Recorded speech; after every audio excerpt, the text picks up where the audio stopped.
Khodaldham trust દ્વારા cancer hospital અને research centre 43 acre જેટલી જગ્યામાં રાજકોટની પાસે અમરેલી ખાતે આકાર લઈ રહ્યું છે, જેની વિશેષતા મુજબ હોસ્પિટલમાં તમામ સારવાર સાથે દર્દીઓના સગાને રહેવા તેમજ ભોજનાલય અને ખાસ કરીને કેન્સરના રોગમાં માનસિક રીતે મજબૂત થાય એ માટે મેડિસિન હોલની પણ સુવિધા ત્યાં ઉપલબ્ધ રહેશે, સાથે એજ્યુકેશન ઓડિટોરિયમ પણ આકાર લઈ રહ્યું છે।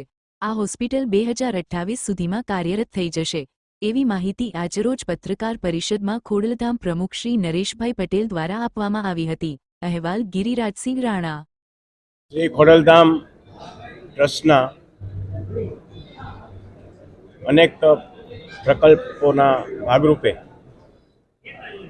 આરોગ્યનું એક મુખ્ય પ્રકલ્પ જે રાજકોટ નજીક અમરેલી ગામે બનવા જઈ રહ્યું છે, Shri Khodaldham cancer hospital and research institute, એનું આજે માસ્ટર પ્લાનનું પ્રેઝન્ટેશન હતું।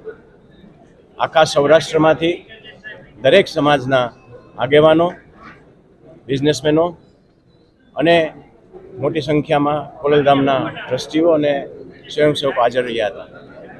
આજે આપણી સાથે ગૌરવની વાત છે, મારી બાજુમાં પદ્મશ્રી ડૉક્ટર રાજેન્દ્ર બળવે, જેઓ વર્ષો સુધી ટાટા હોસ્પિટલમાં ડાયરેક્ટર તરીકે સેવા આપી છે, એ હવેથી ખોડલધામમાં પણ જ્યાં જરૂર પડે ત્યાં સેવા આપવાના છે।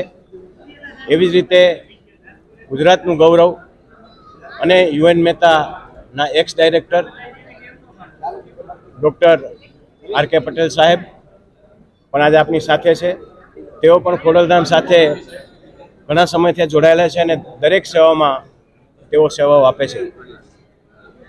આજે જે પ્રેઝન્ટેશન થયું એમાં ઘણા બધા વિષયો લેવાના છે અને મહદઅંશે આ પ્રેઝન્ટેશન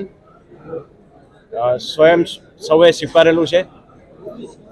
આ જે ખૂબ મોટો પ્રકલ્પ ખોડલધામ કરવા જઈ રહ્યો છે, એમાં દરેક સમાજ અને દરેક લોકો સામેલ થાય એવી આ તકે સૌને અપીલ કરું છું।